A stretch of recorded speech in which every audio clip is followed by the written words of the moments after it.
커다란 나무죠. 이게 정말 커요. 뒤에 가서 전체를 한번 보여주세요. 야, 몇 메타나 될까요? 30m? 굉장히 높게 자라는 나무인데요. 이 나무가 이렇게 크게 자라기 때문에 그늘도 만들어주고 딱 사람들이 보기에 좋잖아요. 그래서 이것도 정원수로 심거든요. 이 나무 이름이 일본 목련이에요. 그러니까 우리가 여러분들이 알고 계시는 목련이 있고, 이거는 일본 목련이에요. 제가 목련하고 좀 크기를 비교해 드렸으면 좋겠는데, 여러분 목련 잎은 아시죠? 크기. 자, 이거는 이렇게 커요. 잎이 커요. 전체적으로 다 커요. 꽃도 크고요. 제가 꽃은 사진으로 보여드릴게요. 꽃이 피면 굉장히 향기가 좋거든요. 그래서 이 일본 목련을 다른 말로 향기 향자를 써서 향목련이라고도 해요. 향목련. 지금 여기 식물원에 잔디 깎는 작업을 하고 있어서 주변에 소음이 좀 들어옵니다.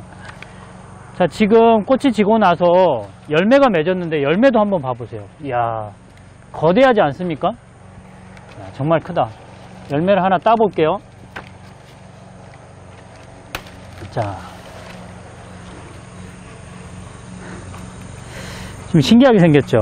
여러분이 주변에서 이게 정원수로 심는다고 했잖아요. 그래서 주변에서 아마 보셨을 텐데, 이 목련이 향목련이라고 했잖아요. 꽃에서도 향기가 나지만 이 열매에서도 향기가 나거든요.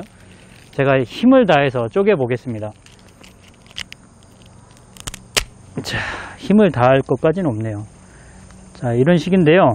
향기도 맡아볼게요. 이 향기를 영상으로 전달해 드릴 수는 없지만 너무 좋아요. 진짜 이게 왜 향목련이라고 했는지, 자, 저희 카메라 감독님도 맡아봅니다. 어때요? 좋습니다. 영혼 없이 얘기를 하시네요. 찍는데 집중하다 보니까.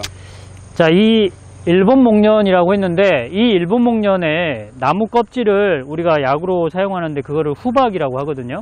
그래서 이 나무를 후박나무라고 부르는 분들도 계시는데 틀렸어요. 왜냐하면 후박나무라는 이름을 가진 나무가 존재합니다. 그래서 그 나무 입장에서는 자기 이름을 뺏긴 거잖아요. 그래서 이 일본 목련은 후박나무라고 하시면 안 돼요. 후박나무는 제가 사진으로 보여드릴게요. 이게 후박나무입니다. 후박나무는 남부 해안가에서 자라거든요. 저 잔디 깎는 기계가 너무 시끄러워서 여기서 끊어야 되겠어요.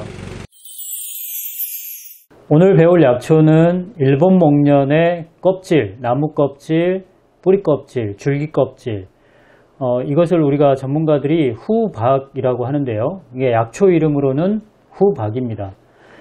요즘 제가 너무 바빠서 유튜브 영상을 올리지 못했는데요. 다음 주가 추석인데 추석 때도 조금 뜸하게 올려야 되지 않을까 이런 생각이 듭니다. 자, 후박에 대해서 우리가 살펴보도록 할게요. 자, 후박은 기본적으로 전문가들이 좀 많이 사용하는 약인데요. 어떤 분야에 많이 사용하느냐?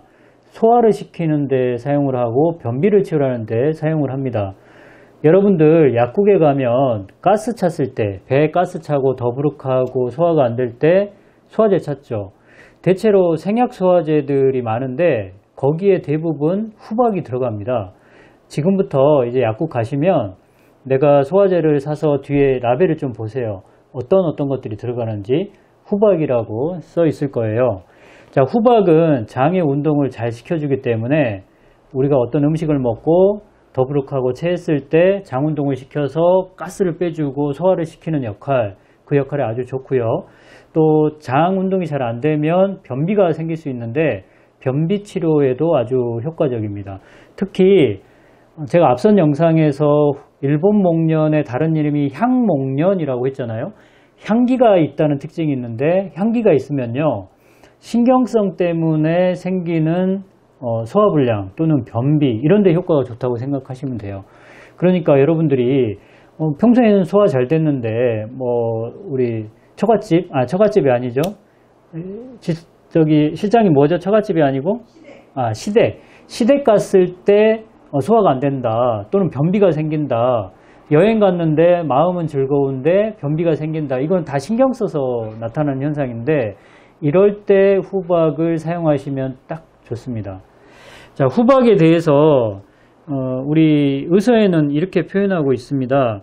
제가 방금 약으로 가장 많이 사용하는 부위는 줄기 껍질, 뿌리 껍질, 그 다음에 나무 껍질인데요. 이 껍질을 약으로 달여서 사용하시면 돼요. 한 번에 말린 것 기준으로 한 4g 정도 1회 복용량으로 이렇게 하시면 되고요. 또 여러분이 기억하셔야 될 건 방금 전에 보셨지만 꽃 보셨죠? 꽃봉오리의 향기가 아주 좋거든요. 꽃에.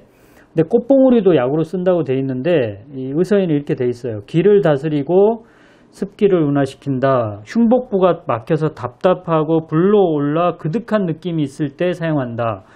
음식을 먹어도 맛난 줄을 모를 때 사용한다. 역시 소화를 촉진한다라는 뜻입니다. 그래서 내년에는 이 일본 목련에 꽃이 폈을 때, 아니 꽃이 피기 전에 꽃봉오리 상태일 때 채취할 수 있다면 채취하셔가지고 약으로 또는 차로 활용하시는 것도 좋을 것 같고요. 또 지금도 늦지 않은 게 이 열매 또는 씨앗에 대해서도 언급되어 있는데 열매 또는 씨앗은 속을 따뜻하게 하고 기를 다스리며 그리고 음식을 소화시킨다. 여기서 기를 다스린다라는 표현을 많이 진짜 후박에서는 기에 대한 얘기가 많이 나오는데 우리가 길을 가다가 뭐를 밟으면 기가 막히다 뭐 이런 얘기 하잖아요. 이 황당한 일을 겪거나 또는 스트레스를 받거나 했을 때 기가 막히다는 표현을 쓰는데요. 잘 안 돌아간다는 뜻입니다. 기가 잘 안 돌아간다. 그런데 후박은 그 막힌 길을 잘 돌려준다. 어떻게 보면 스트레스 상황을 좀 해소시킨다. 스트레스 때문에 장 운동이 안 된 것을 좀 개선한다. 이런 뜻으로 해석하시면 됩니다. 그래서 신경성으로 소화가 안 되고 변비가 생겼을 때 가장 좋은 약이다. 가스 찼을 때, 가스가 항상 나는 배에 가스가 잘 찬다 했을 때 이럴 때 사용하시는 약입니다. 물론 신경을 덜 써야겠죠. 좀 마음을 편안하게 하고 주위 분들하고 유대관계, 그러니까 좋은 관계를 유지하는 게 1차적인 치료고요. 그게 안 된다면 할 수 없이 후박을 활용하시면 좋겠죠. 자, 오늘 배운 약초 여러분도 활용해 보시기 바라고요. 저는 추석 때까지는 간간히 여러분께 인사드리도록 하겠습니다. 약초교수 조경남이었습니다.